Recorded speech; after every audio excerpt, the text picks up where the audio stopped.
Baik saudara, sekarang saya ingin menjelaskan tentang induktor ya. Sesuai janji, saya akan jelaskan tentang induktor. Nah, sebelum membahas induktor, saya ingin menjelaskan pengertian atau konsep tentang inductance ya, inductance. Jadi asal katanya dari induksi elektromagnetik, muncul induktor, lalu ini ada istilah mutual inductance ya, induktansi ya. Induktor itu seperti kemarin dijelaskan, sebelumnya saya jelaskan, ini adalah berupa kumparan koil begini ya. Nah, ini ada koil 1, koil 2. Ini jumlah lilitannya N1, ini jumlah lilitannya N2 ya. Nah, ini kalau yang di dalam udara ya, ini butuh pengaruhnya atau efek induksinya nggak terlalu besar. Tapi kalau antara ini sama ini ada inti besi ya, di mana medan magnetik akan lebih mudah terbangkit di inti besi itu, maka dampaknya luar biasa ya. Oke, sekarang kita tinjau ada induktor 1 ini dan induktor 2 ya. Nah, seandainya di dalam koil yang kedua ini dialirkan arus listrik I2 ya. Ini I2 mengalir arus listrik, maka di sini akan ada medan magnetik vertikal ya. Vertikal, dan dia akan mempengaruhi flux yang ada di sini. Karena dia akan mempengaruhi perubahan flux di sini, maka ujung-ujung kawat ini akan mengalirkan arus listrik ya. Ini namanya induksi. Jadi arus yang di sini atau potensial yang ada di sini menginduksi potensial yang ada di kawat yang kedua. Nah, sekarang kita membuat definisi nih ya, membuat definisi. Jadi kalau ini ada tanda sama dengan tiga barnya, tiga garis, ini berarti Anda bikin definisi.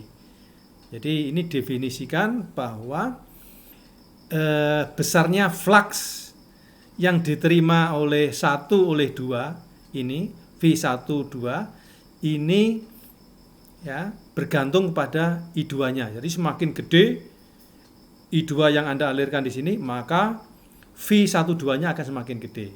Nah, hubungannya itu ditentukan oleh adanya namanya mutual inductance M12. Ya, jadi mutual inductance itu watak internal dari kawat koil 1 dan koil 2. Ini adalah induktansi bersama namanya ya. Lebih tepatnya disebut induktansi bersama. Nah, sehingga bentuknya akan semacam ini. Padahal Anda tahu bahwa IMF atau tegangan listrik ya, ini maksudnya IMF yang antara ini sama ini ditentukan besarnya adalah D flux dt ya, D flux dt. Nah, kalau fluxnya Anda ganti ini, maka akan muncul persamaan ini. Nah, persamaan ini menjustifikasi bahwa Anda bisa di sini bisa dihasilkan tegangan listrik kalau I2-nya ini berubah terhadap waktu. Ya, kalau ini arusnya searah, ini Anda aliri arus searah, maka tidak akan terjadi induksi. Ya. Ini misalnya arusnya arus searah ya, 4 ampere Anda turunkan ya tetap 0 dia. Ya, perubahannya nggak ada. Ya. Tapi kalau ini arus bolak-balik, maka di sini akan terinduksi. Jadi model hubungan antara koil 1 koil 2 ini terjadi kalau arusnya berubah-ubah. Ya, arus yang berubah-ubah itu namanya arus bolak-balik. Ya, oke. Nah, konsep ini dipakai di dalam teknologi yang namanya trafo atau transformer peubah. Ya. Ini gambar dari step up transformer, trafo peninggi tegangan. Maksudnya adalah ketika koil yang pertama ini bisa menginduksi koil yang kedua, ya, bisa menginduksi koil yang kedua, maka besarnya tegangan ya. Jadi EMF primary ini akan menghasilkan medan magnetik yang merambat di inti besi ini, ya, gitu. Dan medan magnetik yang merambat ini akan mengubah flux yang ada di sini, dan perubahan flux ini akan menginduksi tegangan listrik yang di sini. Nah, tinggal sekarang Anda main-mainkan jumlah lilitan kawatnya. Kalau di sini lebih sedikit daripada yang secondary, yang primary ini lebih sedikit daripada yang secondary, maka namanya itu adalah step up transformer. Jadi trafo peninggi tegangan, ya, peninggi tegangan. Ya, Anda bisa ini saling meniadakan, ya, deflux dt-nya sama di kedua ini karena ini merambat di inti besi yang sama, maka fluxnya sama, maka Anda menghasilkan seperti ini. Dan ini dulu sudah pernah dijelaskan di SMA, ya. Sehingga gampang saja Anda bikin peninggi tegangan, tinggal lilitan yang sekunder Anda buat berapa kali lipat. Itulah tegangannya akan naik sekian kali lipat juga, gitu, ya. Sebaliknya kalau Anda ingin menurunkan tegangan, ya jumlah lilitan yang sekunder ini harus lebih kecil daripada jumlah lilitan yang di primary, ya. Itu kira-kira, ya. Oke.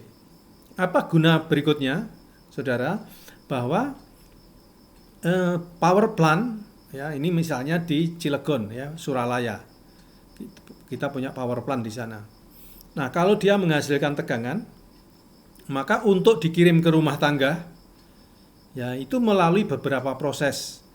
Yang pertama dan paling mendasar adalah tegangan yang ada di power plant itu harus ditinggikan dulu. Ya, ditinggikan dulu. Dinaikkan tegangannya, tadinya misalnya 12.000 menjadi 240.000.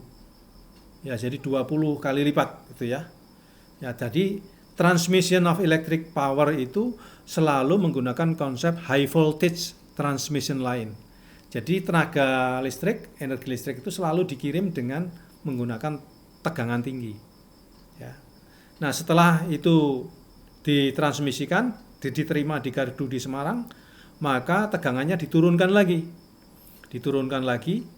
ke rumah tangga, diturunkan lagi.